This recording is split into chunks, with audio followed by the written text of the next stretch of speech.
Во еден момент одговорниот од одделението за епидемиологија ми се јави и ми кажа дека од утре ставам скафандер. Буквално така беше муаветот. Бев на одделение на микробиологија, долу на шалтер во институцијава каде што работам и како административно лице и како здравствен работник, нели, заради вокацијата што имам медицинска сестра техничар.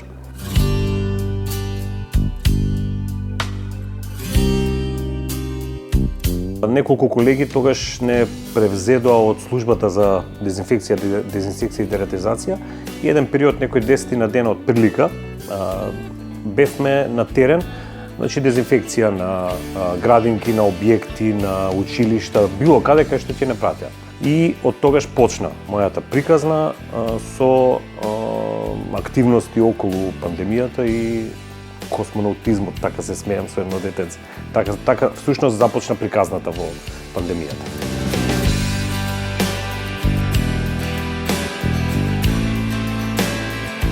Буквално зацолив на вратата за да земам бриз, облечен нели како космонаут. Таткото отвори вратата, детенцето седнато во скутка е мајката и само рече на мајката, рече: мамо, дојде космонаутот, брисе и да ни земе. Тие така му има доловено приказната за да го опуштат и едноставно да му направат така некоја фантазија, некој филм, нешто.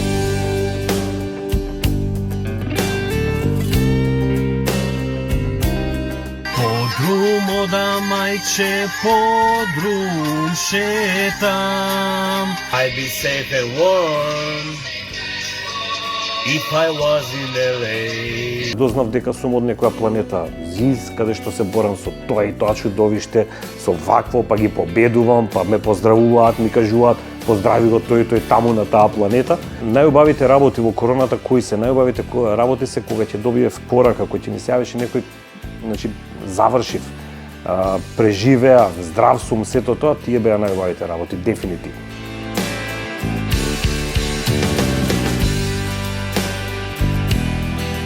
Јас ако ја немам поддршката дома, кој ќе дојде дома после 180 километри, во 9 навечер, од Брисел во Велес земени, во Куманово, и јас се враќам дома, ситуацијата е дојди да чутиме заедно. Солзи дефинитивно доаѓаат, јас си плачам.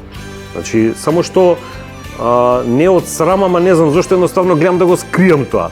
Плачко сум сега, на Pretty in Pink филмот ми е најзаплачениот од сите филмови, така да.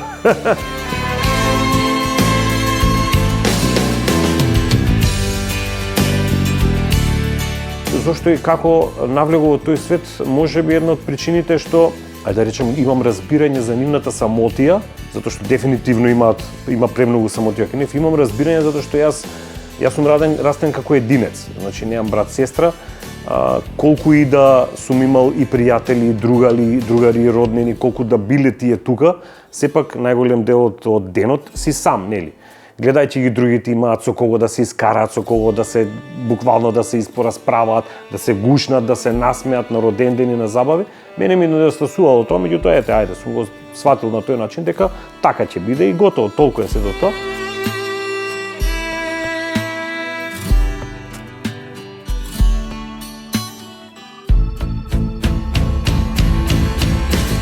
Особено значајно е затоа што се работи за човекови права, за она што јас се трудам да колку можам и на начин на јас кој што знам да помогнам во подобрување на условите за животот на лицата со атипичен развој, за нивните права кои што едноставно се загарантирани како и за секој друго лице, како што јас, како што вие имате права, така и тие ги имаат истите права.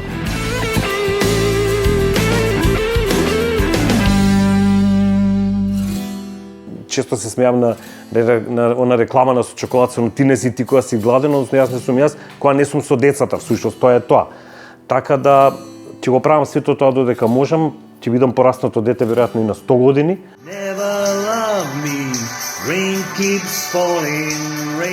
Одај окрени, тај ринги шпил у мојој глави, то не зна нико, само ти, без тебе дрвени коњичи, тужно стоje доđi, iz plave boce se pojavi, bar jednu želju ispuni i dodaj svetu malo boje.